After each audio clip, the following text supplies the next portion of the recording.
Hi, welcome to Selfseeds Through the Eyes of the Horse. It's been a little while since I've done a video. In the meantime, I have shifted to Colorado for a seasonal job in a beautiful, beautiful part of Carbondale, Colorado. And I have 3 horses with me. From the group, I have Squidward, who I'm riding right now, and Nador and Lincoln. So my plan is to get back on course with the developmental videos. And this morning, Squidward and I are headed out to a freshly cut hayfield. And so the goal is, as you can see, is to not ride on the loose hay that they're going to bale. So there's a couple of days where the field has been cut and now the hay is drying, and I'm trying to ride on a line between the piles of the hay. So they do have a big machine that comes that does rake, but again, the goal is in the meantime is to try to not actually to step on the hay. And this is all quite an adventure for Squid to come out, be on the ranch, experience ranch activity with the tractors and all the different things going on. There's deer. There he's kind of looking at that giant blue water trough. But the irony of this is, whether I'm riding a line or a step in an arena, or I'm riding a line or a step in a field, it's really the same. That's what strikes me. It's so funny to bring him out here. The view is different, of course.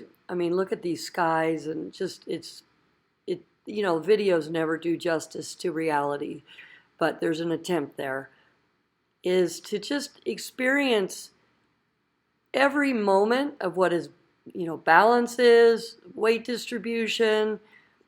This is helping to develop his fitness. Walking up and down these hills is helping to create a coordination in him. He hasn't had real experience with hills before, and so this is tremendous in terms of helping his organization.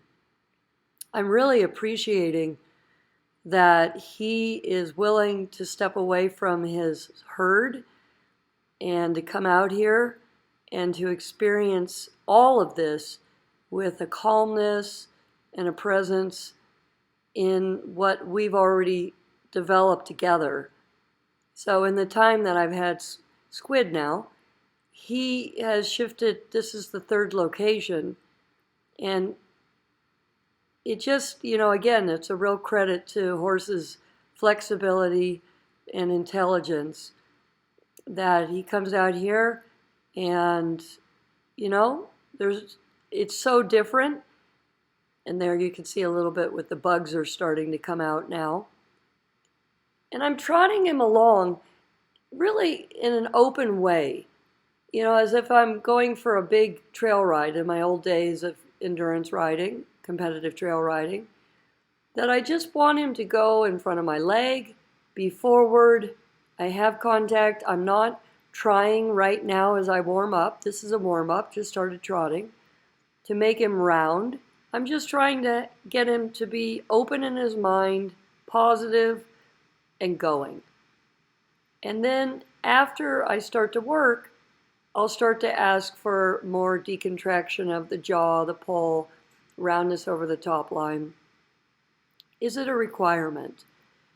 It's not a requirement, but it's, in my opinion, how to build the highest level of inner construction and fitness and coordination.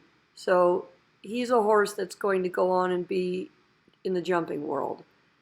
So that construction of having a loop on the left side and the right side inside of his body help him to develop strength and straightness and ability to propel himself going forward. So for me, the gymnastics isn't that I would ride him 50 miles with him on the bit, but while I'm training him, there is a gymnastics for the horse to go round inside of himself. Now, in the case of Squidward, he has at this point, no soundness issues. He's 6 years old, he's 18 hands, and he's developing. Oh, now I gotta make this corner, trying not to step on the hay. Now I'm headed down a hill. Now this is so cool, because as I'm headed down this slope, it's not steep, he has to be engaged to be balanced. If I go down this hill with him completely separated and stepping in a way that he cannot sit down a little bit behind, lift his shoulders and his withers up and be coordinated, he's going to be on the forehand, he's going to be disconnected, he's going to be unsafe, basically. And so all of this becomes a place inside of his construction that he can learn to step and to have balance and to be coordinated with a good quality weight distribution in each step. And so here he is, he's taking on the terrain. I think there's a little ditch coming up. Now he's like, whoa.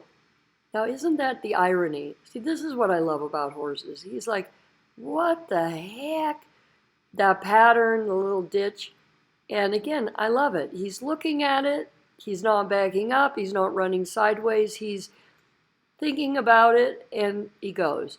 Now, when I ride and jump him in the arena, this horse has never not gone over everything the first time. I mean, he has such a willingness and a confidence jumping over things.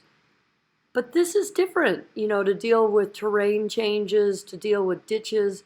I took him through a wet, boggy area one day, and he has to process his feet, the sensory, the color changes on the ground, and make decisions in a different way than he does in the arena. So now we went up a little hill, so he had to go from down to up. Now we're going back down again. So I'm going to actually walk him down this. Oh, now I go again, making a little shift there, again, trying not to disturb the hay. It's kind of funny to have such a strict line to be trying to trot on. And it's a fairly narrow line, so it's not really any different than if you were riding on a line inside of an arena. So trotting down, and then I'm going to make a little loop and go back. And again, he has never been on the places I'm riding right now. So you're getting to see a young horse in a fresh development of taking in the environment and how he's mentally and physically absorbing these changes. Back up the little hill. Now we have a little woods. Sometimes there's deer in there, and he's learning about deer jumping up and running. We have elk that come in the area. There were 4 mountain lions spotted down the road crossing the street.